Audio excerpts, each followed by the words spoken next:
My name is John Lewis. I'm from the Gila River Indian community in Arizona.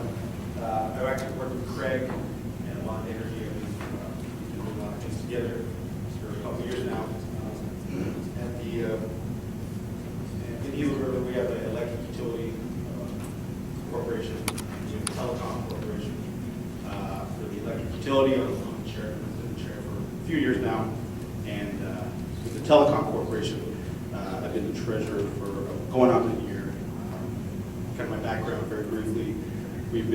I've been involved in energy, renewable energy for about 8 to 10 years now. A lot of feasibility studies, a lot of wind studies, solar, biomass, and actually a lot of electric utility work. So Craig kind of touched on a lot of the really critical aspects of setting up your electric utility for a tribe. There's a lot of models out there. There's a lot of different ways you could do that. There's virtual utilities. There's full service utilities such as ours at Gila River.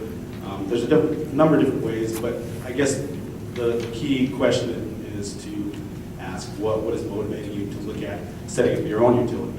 And so I guess briefly, just to cover kind of electric utility operations, all the different services that could be provided, the tribe can take on easily themselves.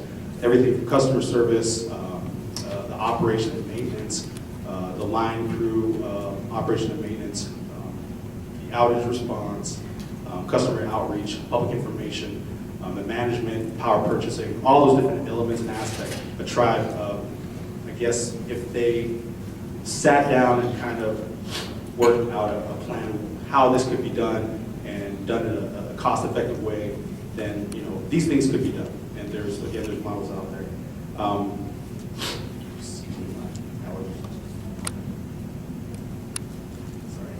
Here's a kind of a list, my comprehensive list of tribal electric utilities that are currently in operation. I think there's 5 or 6 more by this time, because this slide's about a year old. But the big ones, obviously Navajo tribal utility, they're the Four Corners area. They just have so much land.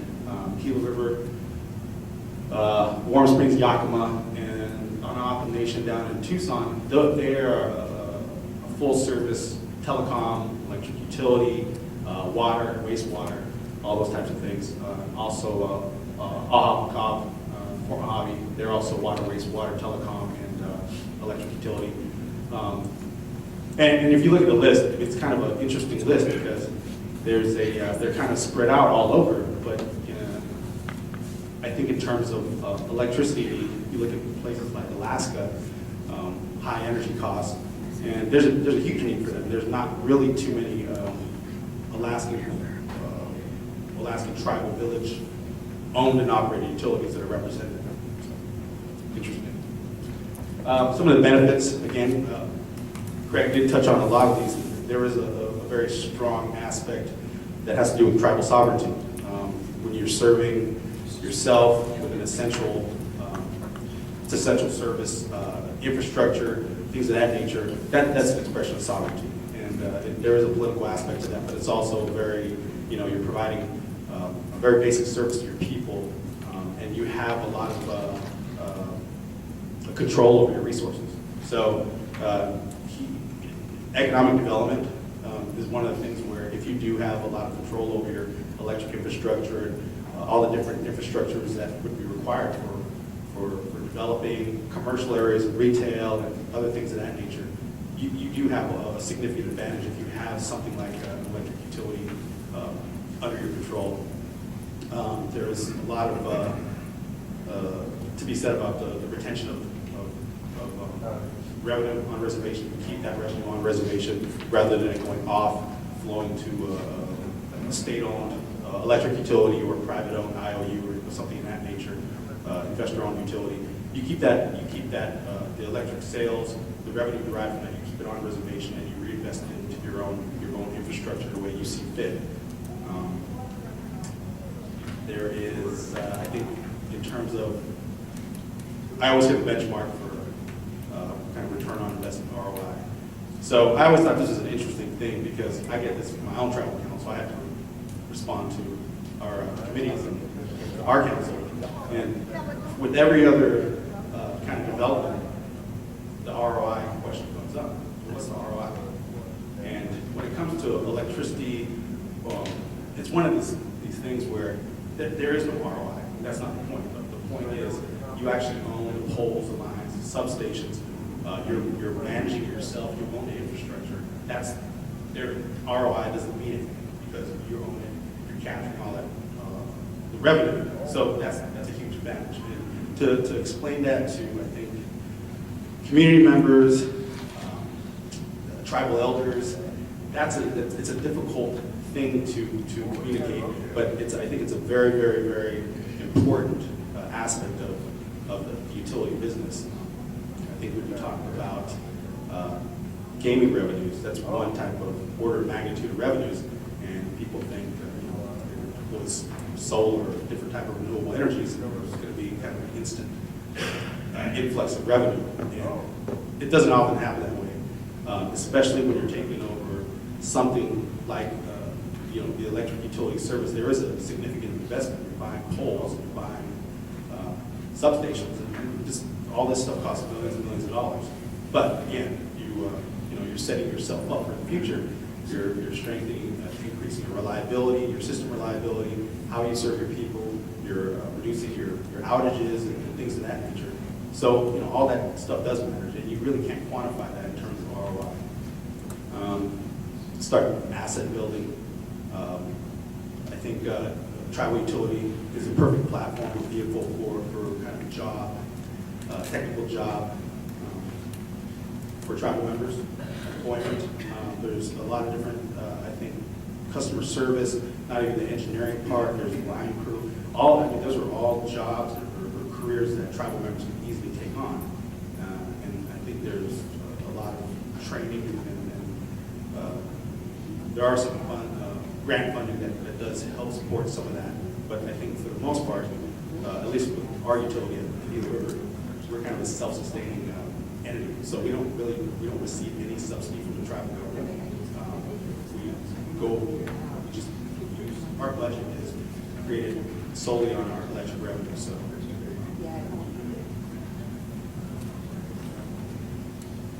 Some of the key aspects, Craig did kind of go over a lot of the formation and setup, incumbent utility issues. It always goes back to the rate issue. What is the rate we're paying? Well, how was the rate structure formed for us, and what are we getting out of that? And the importance of this is when you're talking about rate structure, built into there is a lot of the costs and fees that tribal members, whether it's the residential meters or it's the commercial meters, all those have built-in costs that are there to help the utility that's serving the electricity recoup their costs. So they're not doing this stuff for free. They're in it to make money, obviously. But you're paying for contingency fees and all these different upgrades, future upgrades, just very, very small cents at a time, but over a bunch of meters and over a number of years, that money adds up. So, for instance, if there's a tribe that's relying solely on one electric utility and for maybe 10, 20 years, they've invested a lot, whether it's their residential customers or their casino, all their different commercial operations, they've invested a lot of money into that local utility. But that investment really is not going to benefit them at all if at some point in the future that the tribe decide to acquire that infrastructure. They're essentially paying for it again, maybe twice, because they've already paid for it in their rate.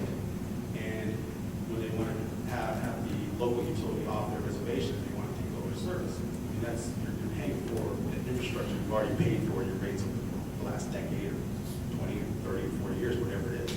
So you may, community tribe could have bought that 3 or 4 times over. And at Gila River, we're kind of going through that. We have 4 utilities that operate on our reservation, so we are forced to compete with 2 very big utilities and a smaller one that's kind of an entity of the BIA. But all the utilities that we want off reservation, at some point, we won't be buying that infrastructure, and it's kind of the way I look at it. We paid for that before, so we're buying it twice, basically. Talk a little about Bricua. Our utility is roughly 25 years old. It took a long time. It started up in the early 80s and it stopped, and council grew a couple boards, and you've heard that same story with different entities, different tribes. That's kind of like a story in Indian country.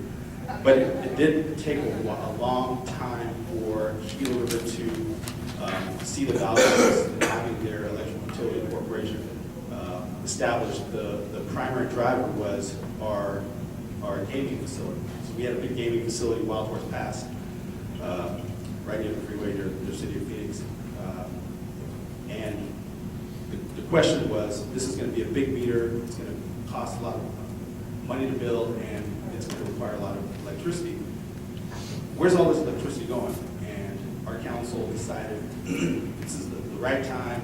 We're going to invest $1 million in a transformer. We're going to put that transformer in the closest substation, and we're going to buy some of the lines and poles from SRP. So the project was the big utility. That's what they did. So that kind of took this area, our Wild Horse Pass gaming area, and we built out in phases. And maybe 10 years later, we're serving more of our Lone Butte industrial park customers, more commercial meters, and then we start branching out and serving residential customers. So we have 7 districts in Gila River, kind of east to west configuration, but we are serving primarily 5 of the 7 right now. So we have to deal with SRP on our west side. They control 2 districts, but I mean they have 1 million customers. We still have to compete with them. We have, as of this year, we have something like I'd say it's 2,500 meters. So we can't. It's very hard for us to compete on that level, but we can still do that. We subsidize our tribal members, our residential rates with our commercial customers, and that's typically how it's done. Commercial customers subsidize residential customers. But now, our capital budget for 2013 was $24 million. So it's a self-sustaining corporation, receives no tribal funding, and all that started from tribal council making the decision to purchase a $1 million transformer, and we started serving electricity now at the cedar. So it does take time, and I don't know what the return on investment is for the tribe besides the fact that they own their own electric line and serve themselves. So I think that's actually very valuable.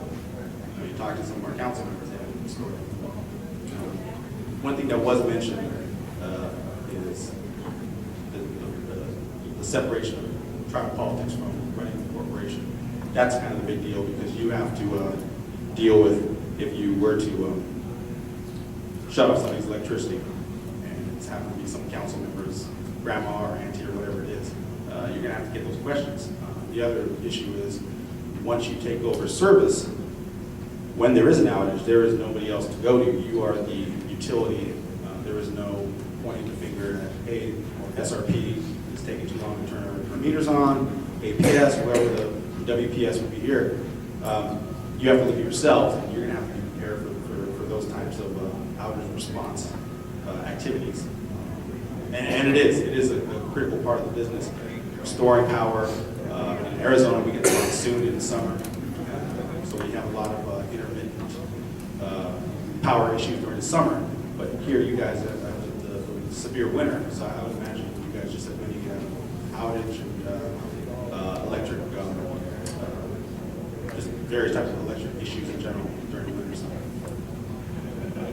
There's a picture of one of our line crews doing some maintenance. So Gila River, we do have our own line crews. We have two trucks, or 2 line crew trucks.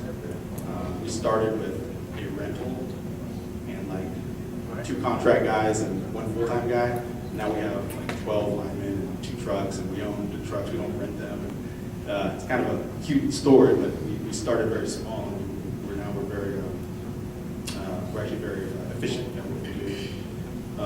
This is the dedication ceremony for our new substation. So we have a mall near our casino, and we had to, within 9 months, we had to build and get up and running a substation to provide power to the mall. We had a ceremony, so those are some more basket dancers. That's our one of our youth groups doing a ceremony for the groundbreaking and opening. Another picture of them doing that. And this is actually after one of the outages during the monsoon storm this past summer. It's one of our client storm. Key takeaways, I think I just want to kind of leave you with, and again, there's a lot of overlap between Craig and I's presentation, but you do really have to have a strong separation of tribal politics and the enterprise. You can't have government and business activities don't mix well. They can set policies, and of course you have to, at Gila River we have to come back to council. We're quarterly. I spend a lot of time in our committees. There you do have to share your information and report on a lot of different activities, whether it's the budget, the power, marketing, all those different things. But the way we were set up and where our corporation was set up, we have a lot of power to make decisions ourselves. So we're not constantly going to council to ask them to do. We're just reporting on that. And that's a key difference. You don't want a board where you want the board that governs the corporation. You want to have, of course, as many tribal members as possible, but you don't want sitting council members. I think that's bad business. We don't have that at Gila River. I know some tribes do that. We just don't. So that's one big deal. The other thing is the actual, the owning and managing your own infrastructure. When you do that, you're investing in yourself. You're investing in your own infrastructure. You're investing in your own communities, and all that different stuff. If you are still stuck with an incumbent utility that's off reservation, you're just investing in them, and you're paying. Sometimes you're paying a higher rate. A lot of tribes are in their circuits because they're rural, so they're getting the poorest and the least reliable electricity, and many times they're paying the most because they're at the end of the circuit. So I see that a lot in Mexico. I do see that a lot in Arizona. I would imagine that's the case up here. But it goes back to the fact that when you start owning and operating and managing your own infrastructure, you eventually will start to reinvest in yourself. So, it is an investment in essential infrastructure. You can't do a lot without electricity. Electricity, water, key components for development. It will be I think kind of the game changer when it comes to if the tribe, your community looking at different types of economic development activities, whether it's a hotel or a new casino or a mall or whatever it is, you still need to have power, water, and resources to actually have that. You become the service provider in your own community. You serve yourself. I think that's there is a lot of sovereignty in that. It's an expression of sovereignty. And one of the things about providing your own service, the customer service is localized. So if your tribal members have billing issues or things of that nature, they don't have to go off reservation or to town. They're coming to the local tribal utility office to settle their bill or whatever it is. So you localize your customer service. And then you transition from a retail customer to a wholesale partner. So rather than just simply buying power from the local utility, even if you're buying power in a wholesale situation, you're still going to, there's always going to be partnerships type relationships because you're at the table with them. You're not just buying. You're more than likely planning. And that's one kind of key piece of advice I always do give tribes. When it comes to utilities, like non-Indian utilities, there's a strong history of tribes and utilities and right-of-ways and easements. And that always comes up. And I know that's always kind of a contentious issue. And I think there's always kind of adversarial relationships there. But I think if there's a way for your community or tribe to interact with a local utility and have some kind of relationship, if it's a positive relationship, there is a lot to be gained from that. For instance, at Gila River, we were able to, just because we're friendly with one of our local co-ops, we were in the market for some transformers for our substation, and they had two. They had purchased two. They couldn't use them. So we were able to get those at a discount price, like very deep discount. We saved roughly $7 million, and they were still under warranty. If we didn't really have even like an informal relationship with that utility, we wouldn't have known about that. We would have paid $7 million more dollars than we would have needed to. So just even little things like that, they do matter. In the long run, regional planning, you talk to the big utilities, you're at the table, and they take your wants and needs as a tribal community into account. So all that stuff does matter. Kind of final recommendation, advice to tribes. I think in the future you have to really, tribes have to take a look at where their resources that they're purchasing, where their electricity comes from. I know in the future coal is going to be, I think it's a contentious issue. The administration in the White House right now, they're talking about it. I think there's some kind of carbon tax that is probably looming in the future that will hit utilities, and then that's going to hit the customers. We're in Arizona. We're going through a shutdown of NGS, Apple Generating Station, which is a huge asset, coal asset for SRP, and Mojave Generating Station, which was shut down, I believe, about 5 years ago. Just the shutdown of Mojave, that raised SRP's retail rate, I think 7% in 1 year.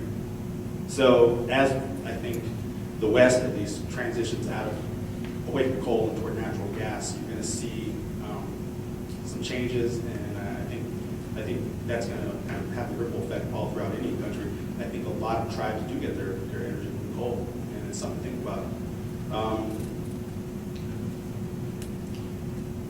And I can't stress the last point on this slide, which is just to build relationships and partnerships with your local and coming utilities. That will, I think that's probably the key thing. You get started, even if you come look at developing a renewable energy project, and you're not going to be able to use that energy yourself, you have to sell that to somebody, and it's going to be a utility, and more than likely it will be a local utility. So for a number of different reasons, I can't stress enough to build relationships and keep that open line of communication with the local utility.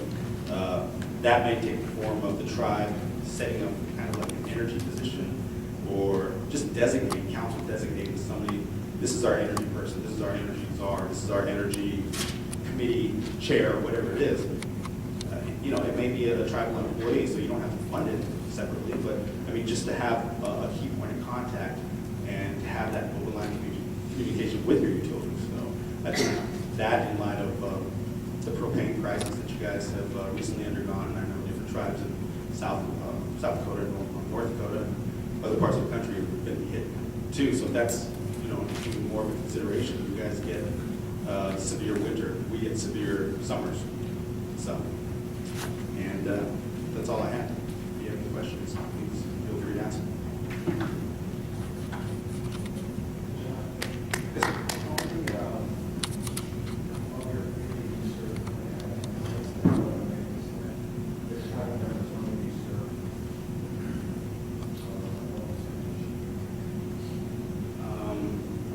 So we have